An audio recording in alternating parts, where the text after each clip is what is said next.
First of all, go to the machine that you have Power BI installed, download the contents. In this case, we are downloading and unzipping into the C drive, into the root folder. That's the very first step. Then we're going to open the GitHub location and we're going to get to the section of how to run the PowerShell scripts. The first thing we need to do is we need to ensure that we are able to execute the PowerShell command. So we're going to open a PowerShell window. We get to the assessment folder.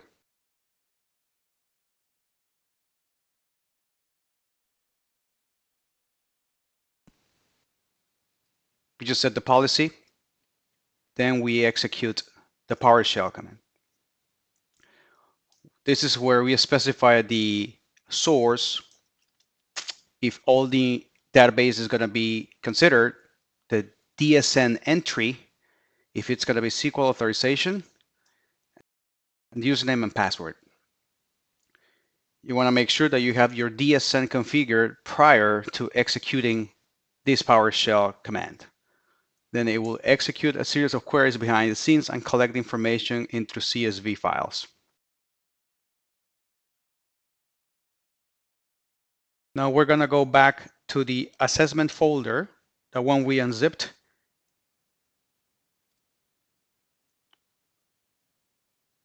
Power BI folder, Oracle folder. We double click on the Oracle assessment.pbit.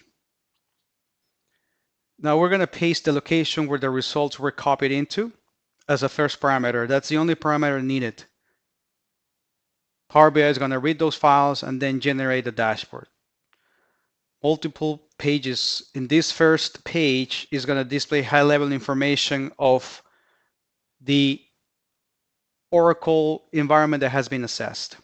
And then it will attempt, based on information collected, to provide some kind of a sizing on the target Synapse, in this case the W5000. This is just a recommendation. This is not set to stone.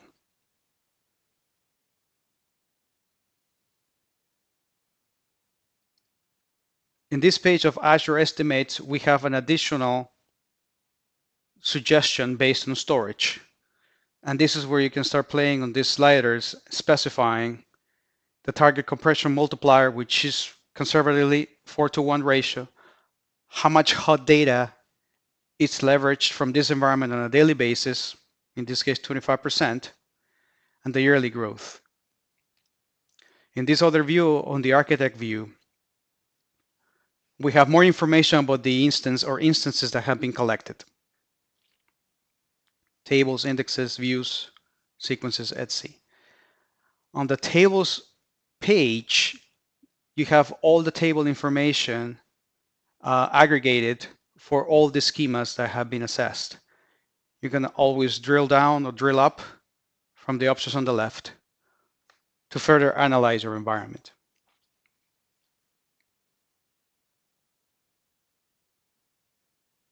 This other page will show you the top 20 tables based on storage. And again, you can also drill up, drill down. This other page will show you the objects of the instance assessed, and you can always filter based on the instance and or schemas. Object counts, line counts, character counts, and data types. In this page, you have additional information that is going to be crucial for you to take decisions, like non-empty tables without a primary key, over-partition tables, composite primary keys, empty tables, and of course, data types without target mappings. You can always expand this, and you can opt to export as needed to further analyze.